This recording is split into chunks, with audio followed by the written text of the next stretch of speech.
لذلك فلا بد لنا من الالتزام بالتوحيد، بأن يكون الله كل شيء عندنا، أن لا نسأل إلا الله، ولا نطلب حوائجنا إلا من الله، ولا نطلب الرزق إلا من الله، وهكذا ولا نطلب الشفاء إلا من الله، كما ورد في دعاء في حديث إبراهيم عليه السلام.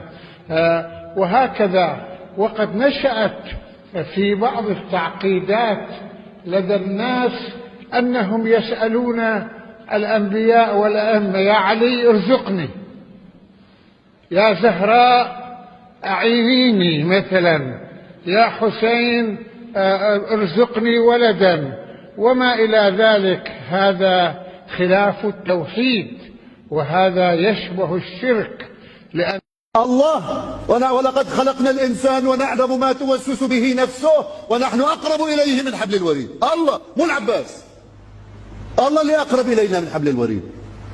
شو عم تعطي يعني؟ شو هي هاي الثقافة اللي عم تبثوها برؤوس الناس؟ والمرجعية الدينية ساكتة بالعالم. ليش؟ وجبتم. نحن بالقرن 2023، مش بال1000 سنة لورا. صار لازم تطلعوا تحكوا، انتم اللي تصححوا عقيدة الناس.